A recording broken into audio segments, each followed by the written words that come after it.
Welcome to the Bader Show. I'm not Mark Bader. Mark is out again today, but I am tasked with our guest today, and I'm excited about who we have on. Jonathan Koch, President and Chief Creative Officer at Asylum Entertainment. If you've watched 30 for 30, which almost everyone has, he's produced several of those shows. He's produced The Kennedys, Ring of Fire, Happy Valley documentary. Most importantly, he was a wrestler. Jonathan, how are you? I'm good, Kyle. Good to see you. Good to have you on. Hey, I see the black eye there. You getting that from Cale Sanderson, Jordan Burroughs? How'd that happen? I wish it was something, that could give me more street cred, but I actually was trying to hit a cement mixer on my dog, who's a good 120 pounds, and she squirmed out and gave me a shot to the head with her very flat, very hard head. So it's not the first time. It's not the last. I kind of love it. She loves to wrestle, and she's the only one that will still do that with me. So. And you're a diehard Penn State fan, right? I am, yeah. I grew up in State College, and they used to throw me out on the mat when I was like 5 years old before the Penn State wrestling matches, and I'd wrestle with the Nittany Lion, and he'd say, grab my tail and make a move, and then he'd do a flip and land on his back, and everybody would cheer, and that's kind of how I got started in wrestling, actually. You produced the very first 30 for 30. I don't know in sequence if it was the first, but it's the first one on there on Wayne Gretzky. Compare Wayne Gretzky to Cale Sanderson. Do you see any similarities there? I mean, greatness always has similarities. It's just it's the confluence of incredible God-given talent and working harder than anybody. I think that's how you become one of those guys. I mean, being around Gretzky, I actually had an opportunity to play Wayne Gretzky in tennis in a tournament. I randomly drew him while we were producing the show at his club. And, so I was just asking him, hey, you get to play tennis much? I was just making small talk. I didn't think it was going to be this competition. And he kind of gave me this smile, like, don't try it. I've seen everything. This is going to be a war. Get ready for, world-class athlete tennis. So it was quite an event. I enjoyed it. He had not only all of his people cheering for him, but all of my people were cheering for him, which, wasn't great, but it was a lot of fun. He's, I think all these guys, like, I think if you have great talent, but you don't put in the work, you sacrifice a lot. You get so far by talent, but those two remind me of each other because of the work that goes along with the talent. Is there something different when it comes to one-on-one combat sports, whether it's MMA, boxing, wrestling? Do you see a little bit different side than other sports? Definitely.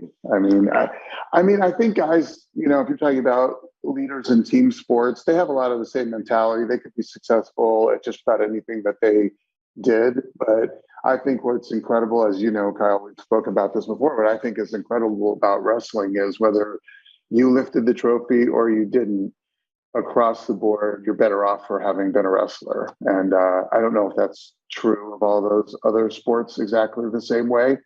I think that all of the things that I've fought through, all the things I've accomplished, for whatever that's worth, like they all came from the will that you build being a wrestler, especially when you're not good. Like I wasn't, not very good at it. So, you learn to outwork everybody and to develop your will. And I think that's been super helpful in my business life and in my survival, really. When and how did you find wrestling in your life? Like I said, I was, when you grow up in Pennsylvania, they throw you out on the mat as soon as you're able to walk, and usually both guys are crying, and it's the whole thing is just a big, I don't know, it's just such a shock to your system to go out there and do that, and then you realize that even though you compete against these people for the entirety of your wrestling career and your life, and there's fearsome rivalries and all that, that also you would do anything for them. You would do anything for anybody in the wrestling community. And I got hooked right away. I think the first thing that got me going was there was sort of a knuckle dragging, mouth breathing coach that I had at the beginning. And in our first tournament in elementary school, he brought us all together and explained the idea of chosen suffering to us. And that really spoke to me. Like I like the idea that I don't have to do a mile, that I get to do a mile, and I don't have to do crawls, I get to do crawls. And I've always really, associated with that. And I teach it and I coach it. And, my team at Asylum looks at me, cross-eyed when I tell them that. That's just because they've never been through it. But there's a certain benefit to a willingness to, be uncomfortable that we've developed as wrestlers. And that's what really got me hooked more than anything. Did you appreciate the discomfort as you were going through it? So much. I know some people don't, maybe they have to look back and think about it. But again, I was very average as a competitive wrestler. I wrestled, from the time I was 5 until my second year in college, but I only started 1 year in varsity. So the rest of it was just sheer learning, pain, growth, all the things, being there for my teammates who needed me as a workout dummy for most of the time. But I just fell in love with it. Like I couldn't get enough of it. I still can't. I think it's the greatest sport. And it isn't just because I participated in it. I've been around a lot of athletes in my life, and inevitably, a lot of them that are doing great in other sports have wrestling somewhere in their background. I think it's not a big surprise to me when I run up across somebody, whether they're interviewing for a job or whether I'm just watching them succeed in other things, that wrestling's been a moment in their life, if nothing more. So it sounds like there's more benefit from wrestling if you're average or below average than if you're really good. I mean, I think so. Probably a lot of people, I think people get a benefit whether you're great or you're not.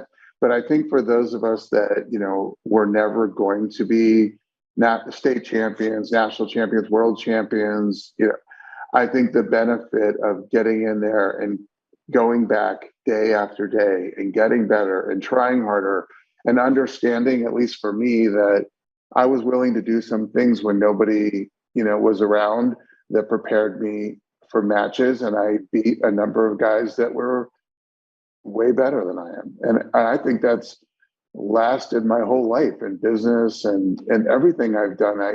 I'm never worried that somebody's going to outwork me. And, if they're more talented than me, that just matters only so much.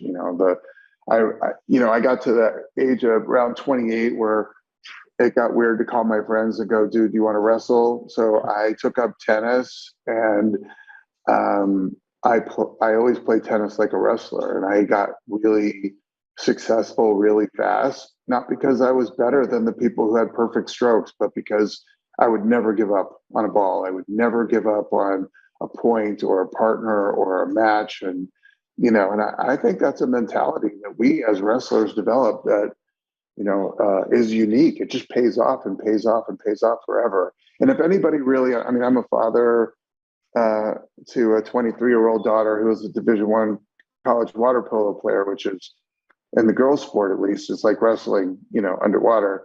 And just the mentality that I was able to transfer to her just made her incredibly strong-willed and tough and resilient, and she would never back down. And again, like I feel like that all comes from wrestling, but also being around wrestlers,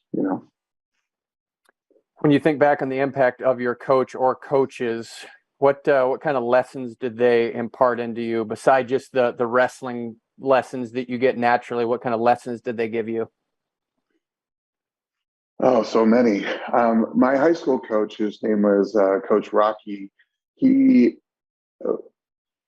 was just incredibly insightful in a way that was just very natural and normal. Like when you get ready to go through the tunnel of wrestlers to go onto the mat, a lot of coaches have different approaches when you're getting ready to go onto the mat. But I've always felt like the best coaches understood innately how to get the best out of each individual wrestler rather than trying to treat everybody exactly the same. And I, you know, I'm sure I made Coach Rocky crazy the way I wrestled sometimes, because again, it was all just effort. But I remember once getting ready to go onto the mat for just the most important, high school match that you can be in the state of Pennsylvania. We were really good. They were really good.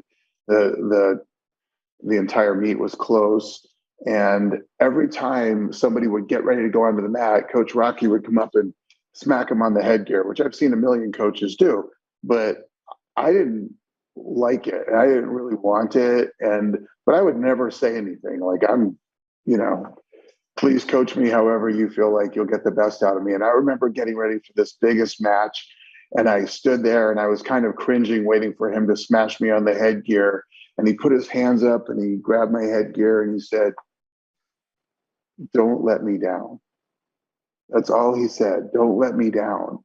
And I swear my hair caught on fire. Like, that was such a unique moment because I think that I understood that he knew who I was and he knew how to get the best out of me.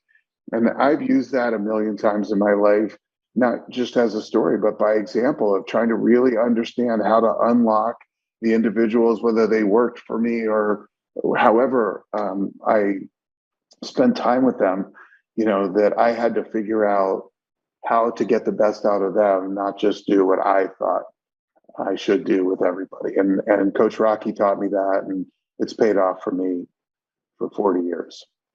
You've gotten the best out of yourself, but you had to take a risk. You took $200 and moved to California. What possessed you to do that? I ran into somebody when I went to Shippensburg University in Pennsylvania, and I ran into a unique human being there who was a professor of mine. And she basically told me, your brain needs a challenge. Like, you can't stay here. You have to go out and test yourself against people who are going to try as hard as you do and who are very talented, and like, go somewhere and then learn and then come back to Pennsylvania and you'll have a different perspective. So $200 was all I could find, couch cushions and the like. And so I moved out here, and I just never ended up going back to Pennsylvania, although I still consider myself a Pennsylvanian more than a Californian. I just felt like the opportunity to compete and to see what I could make of myself, right? Like, the whole idea with wrestling, of course, is wrestle guys better than you. That's how you get better. And I think the concept and idea is that if I came out here, I'd be competing against people who from all over the world who thought that they were the best at whatever they came here to compete in an arena that's not very forgiving. And so I decided to make a go of it. Do you remember that first week, what that was like? Yeah, it was brutal. I slept on a park bench my second day here because the person I was supposed to sleep on their couch, it just didn't go down that way. And I didn't have anywhere to stay. And I slept in a park bench in Thousand Oaks, California, and I got kicked out. In the middle of the night, the police came and thought I was loitering, or I probably was. I worked at the Red Robin as the Red Robin.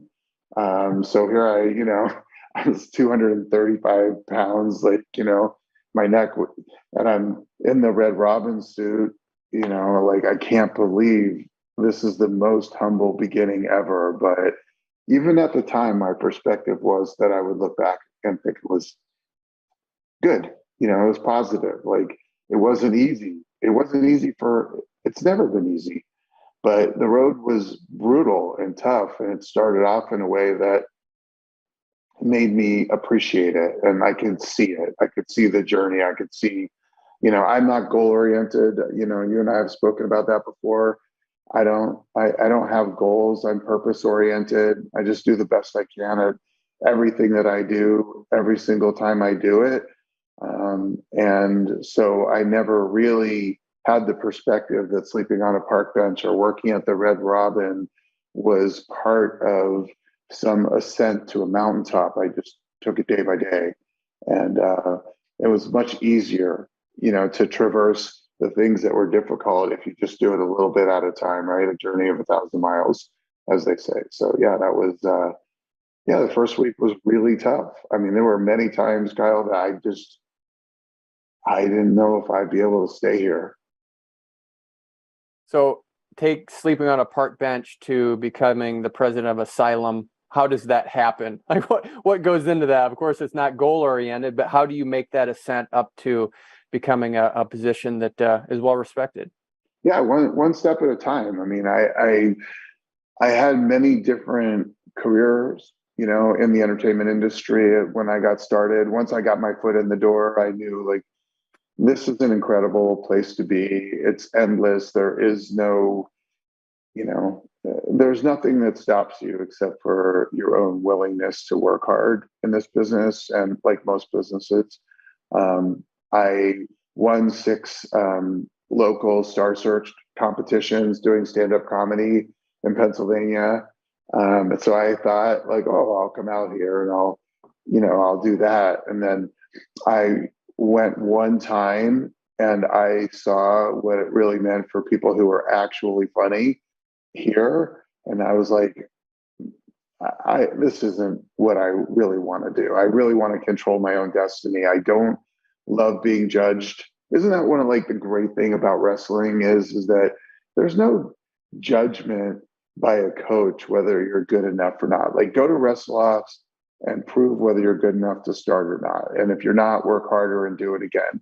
And so I think that the parts of working as an actor, which I did for a little while, and in these things where you're constantly being judged and evaluated by other people, not for your merits or what you actually are, but what they perceive of you, was just not what I wanted. I wanted to control my own destiny. So I had a great opportunity to become an agent for kids and build a pretty big business.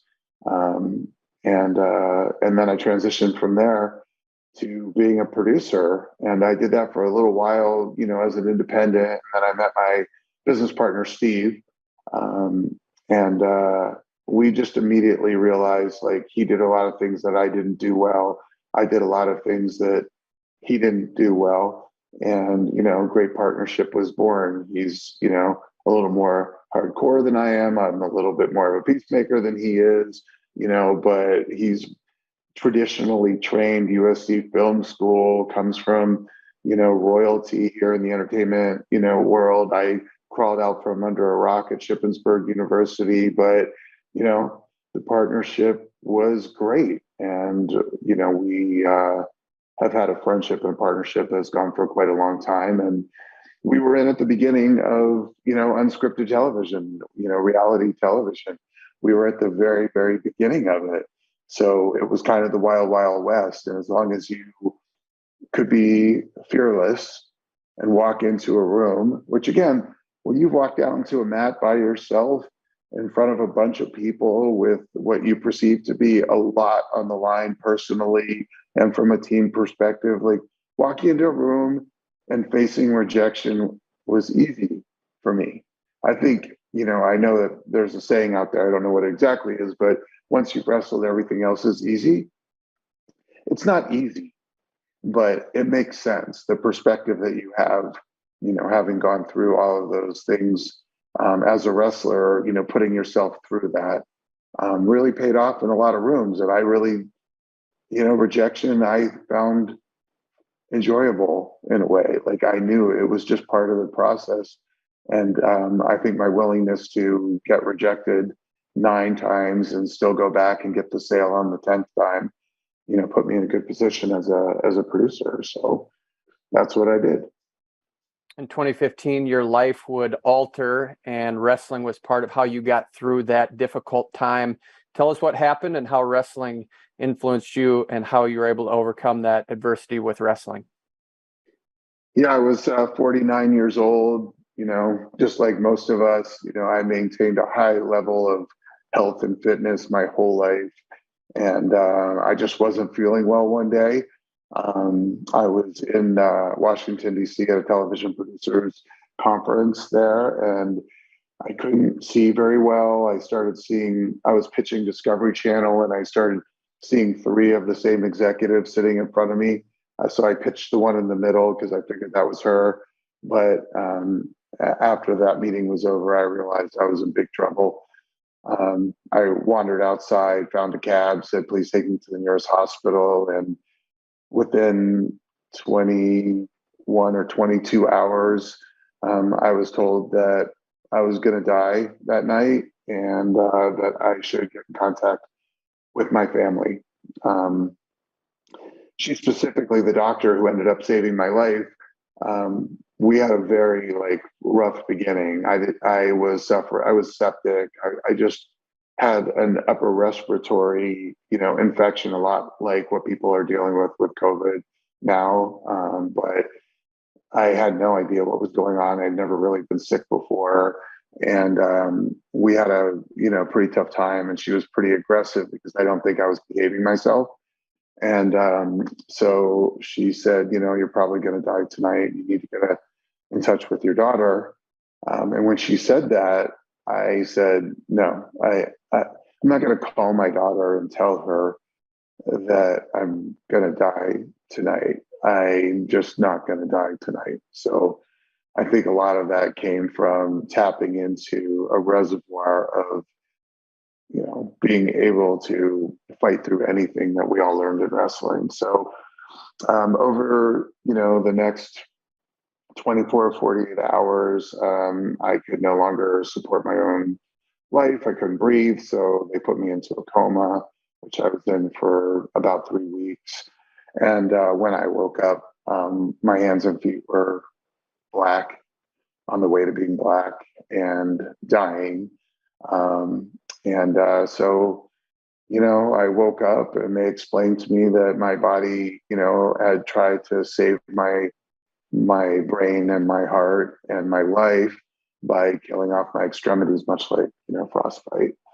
So that was the beginning of a story that has played itself out, over the last 7 years, which ended up in amputation of about half of each one of the fingers.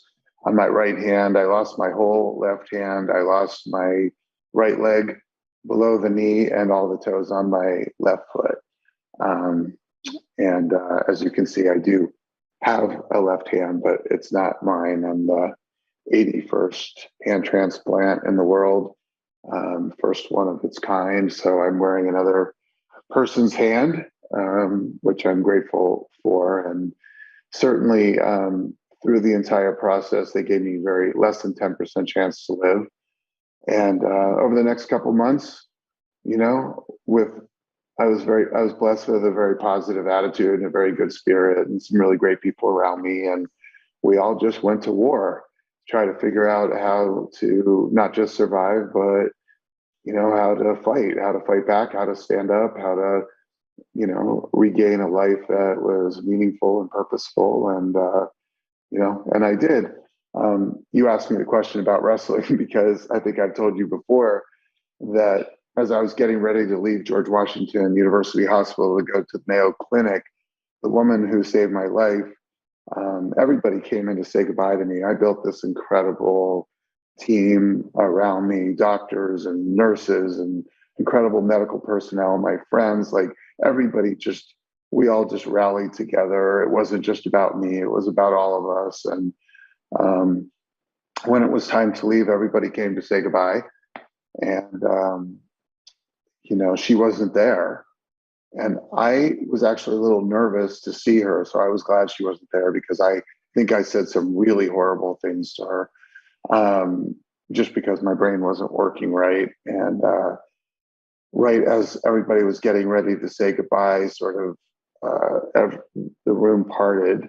And here, even though I thought she was this big monster with sharp teeth and this little powerful blonde 5'2", doctor walks into the room, and as soon as she did, everybody else left. And I thought I was in trouble. So I was kind of feeling nervous, but I had a tracheotomy. I couldn't say very much. I was, very sick. I had chemo. I didn't have any hair really. Everything had sort of come apart, and I was just, barely clinging to life. But she came in, and when she turned towards me, she had tears rolling down her face. And I was like, I didn't even think she had tears. Like, that was just not, I just didn't understand at all what she was going through. But she was crying, and she said, you know, you changed everything that I think about being a doctor. You changed how I think I should ask my patients to fight. Like, you're the sickest person who will ever leave this hospital. And I just, you know, don't know how you did it. And at this point, I was crying too, because I couldn't talk. And it was extremely, you know, as you can imagine, it was a very emotional connection between two people who had really been through a war together. And, you know, she said, I just don't know how you did it. And because I couldn't breathe very well, I just didn't have very many words. So I said the only thing that I knew was true, and the only thing that came to my mind, which was, I'm a wrestler. And, you know, to me, that encapsulated everything. Like, that is why I'm alive today. You know, wrestling saved my life. It made my life in one way, but in this moment, you know, it also saved my life. When you have that moment where you're told you're going to die and you don't, how does life change after that moment? Well, for me, I think perspective is is the main thing. But for me, I've always lived my life the same way you do, the same way most of us do, right? Like, we don't leave wrestling behind just when we put our shoes on the mat. Like, we carry with us, you know, that the great quote, I think Vince Lombardi's quote, you know, that the mark of a champion is what you do when nobody's watching. So, I have always pushed myself. I have always felt as though doing the bare minimum, especially when you have, you know, moderate to medium talent, like, doing anything less than pushing yourself to the brink, you know, to continually find the difference between what you're able to do and what you're capable of doing. You know, that's the space that I live in, and I always have. Every day, I always want to know what I'm capable of. I really don't care what I'm able to do. I want to know what I'm capable of. So, in a way, you know, having resistance, you know, gives us the opportunity to fight more, right? Like, it's impossible to fight against nothing. So, you know, whether it's an event that's coming up, or whether, you know, whatever the thing is that you look forward to so that you can push yourself, like, this was eternal resistance. This was like the resistance I was going to get to fight for the rest of my life. And I don't know how much time we have, but I, you know, when I was in my coma, I dealt with some very serious coma terrors, which I didn't know was a thing until I was able to read about that. But most people who are in a coma look like they're peaceful, but it was the worst time of my life. And it doesn't seem like a dream. It seems like a memory, the same way this, you know, conversation with you will. And I was just literally being tortured. And, you know, at the point where I didn't think I would be able to continue, I remember thinking I had 11 breaths left to take, and that was all that I was going to have in my life. And I was transported to this room I describe as a purgatory room, you know, which was just devoid of anything. It was no temperature, no people, no nothing, just a drain in the middle of the floor and a door on the other side. And I started walking towards the door, and a voice said, do you want to keep doing what you're doing? And that was an easy answer. No, nobody would want to keep being tortured the way I was being tortured, you know, in this coma. But I think the voice, no matter whether it was the universe, it was my subconscious, it was somebody I don't know. But the voice said, if you do decide to live, it will be the most painful fight of your life every day for the rest of your life. And that I understood and I embraced. And of course I said yes, because that fight, you understand it, I understand it. Most of the people watching understand what it's like to fight against unthinkable odds, against opponents you think you can't beat. Like, it's that same dynamic. So I agreed to it. And that voice was honest. It was true. Like it's a brutal fight every day. You know, the things that I go through are just a reminder to never let my guard down, to keep getting better every day, and to turn my life into something, you know, where producing television, although I still do some of that, you know, I spend most of my life now trying to help other people to understand how to fight. You know, it's one of the things I think about wrestling that we haven't done a great job of, which as wrestlers, we haven't done a great job of translating this mindset to other people in our lives, because it's very hard to explain. So what this, you know, has given me, the reason why I didn't get 2 hand transplants is because immediately when people see my hand, they know I'm not just talking the talk, but that I walk the walk. And it's been, you know, very gratifying and satisfying to be able to mean something to other people in their fight by trying to explain a wrestler's mentality, but through something that they can witness and see, that they think to themselves, I'm glad that, you know, isn't me. I've had I've had so many people, you know, say to me, if that were me, I would kill myself, which I find funny because I don't think they realize that they're telling me that I should probably kill myself. What I think they're trying to say is that they couldn't face it. And the truth is that that's not accurate. They could and they would face it if they had to. But for most people, what I think they do is they wait a really long time. Like resilience isn't a moment, it's a muscle.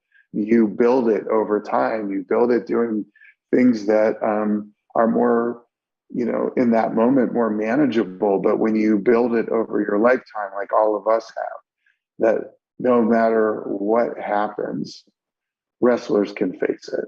And, you know, that's what it makes me very proud, you know, to be a wrestler and to try to find a way to translate the wrestling vernacular to everyday people who need inspiration, not from what I went through, but just trying to, as my coach did, find a way to inspire them in their own lives to stand up and fight, right? Like my crowd is not the chicken soup for the soul crowd. Mine is the stand up and fight crowd.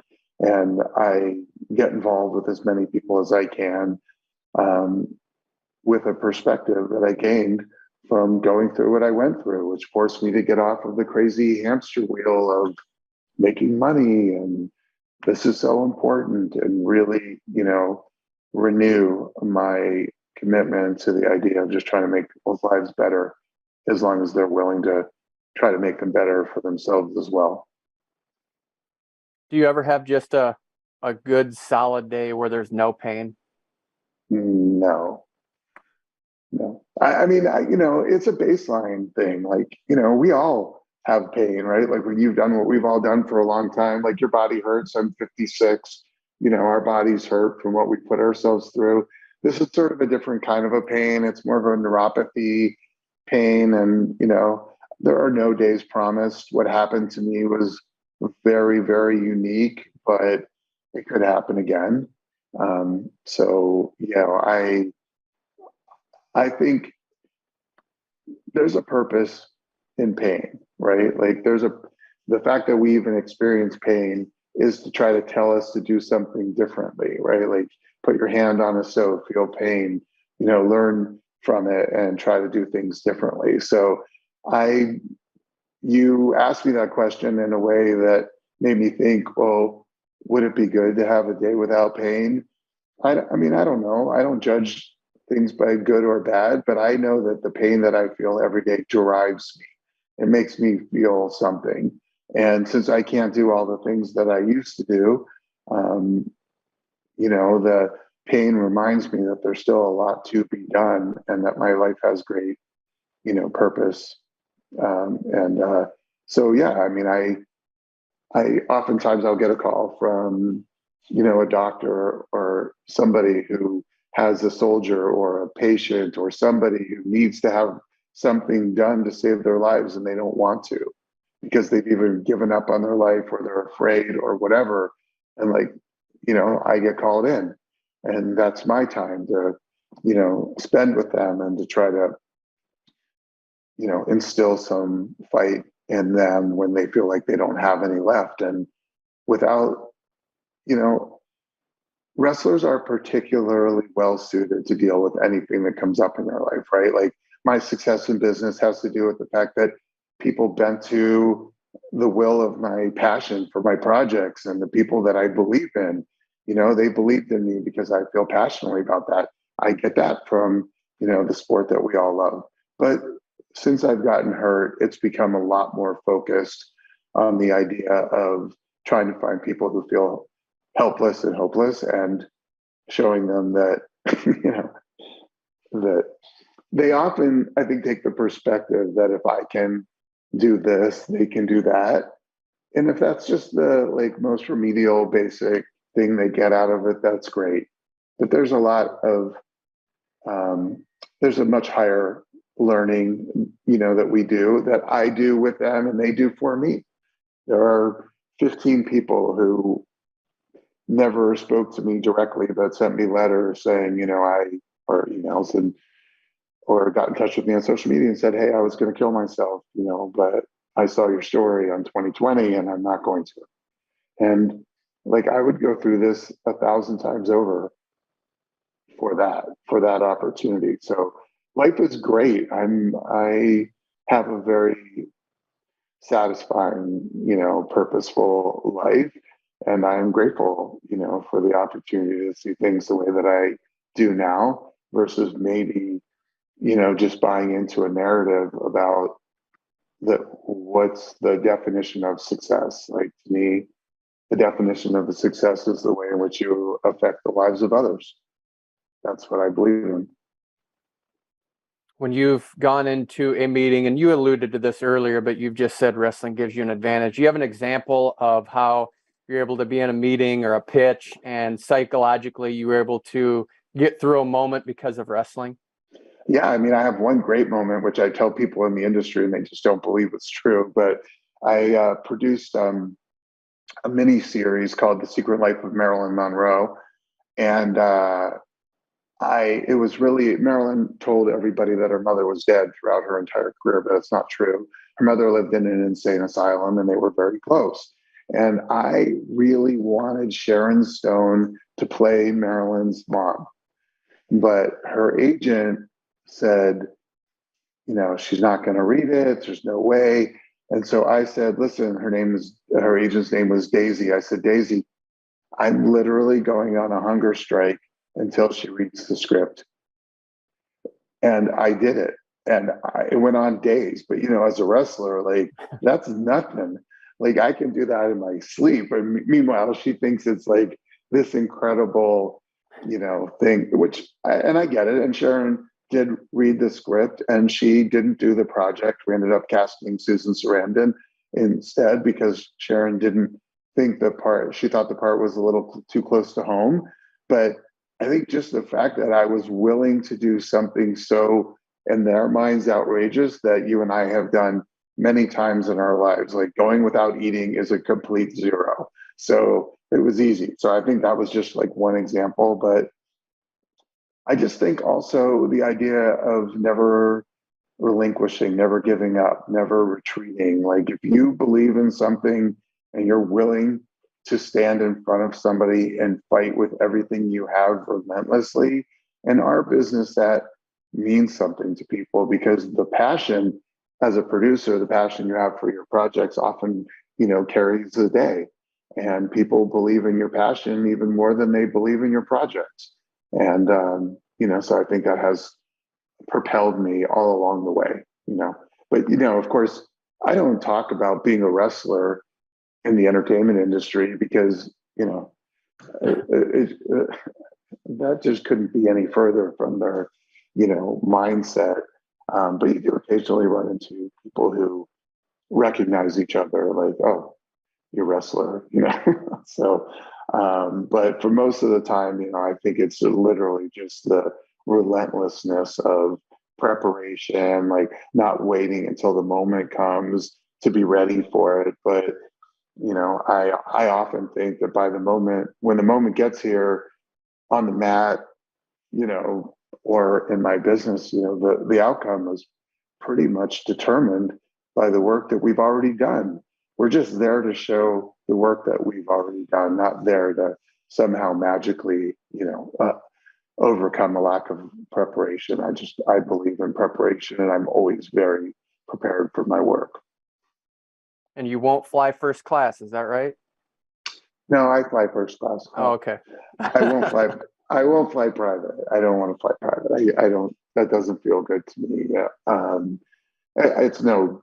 If anybody flies privately, that's cool. It's just not my thing. I have flown privately, you know, when somebody else needs me to go somewhere and they are, I will go with them, but I would never do it on my own. I just feel like it's so detached from my roots, you know, and it's important to me not to buy into all of this and to, you know, wealth or this work or whatever. I still think when it comes right down to it, you know, the success is one moment at a time. You know, it's practice, it's commitment, like all the things you all know about. You know, I'm preaching to the converted to you, but so I try not to invest myself too heavily in the things that would detach me from, you know, my Pennsylvania roots. Have you gotten over to Stanford and shown those guys a few moves yet?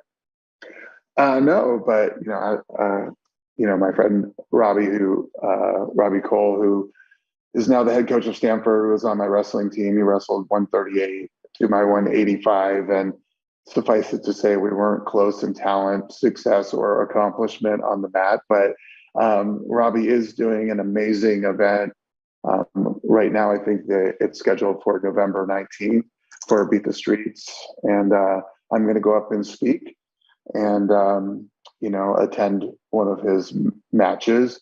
But when he was head coach at Cornell, you know, he always wanted me to come, and you know, and I wanted to support him, but he gave me a Cornell t-shirt, and as soon as he wasn't looking, I took it off while I was in the stands to show my Penn State underneath, because you know, I'm Penn State all the way, but I of course support him.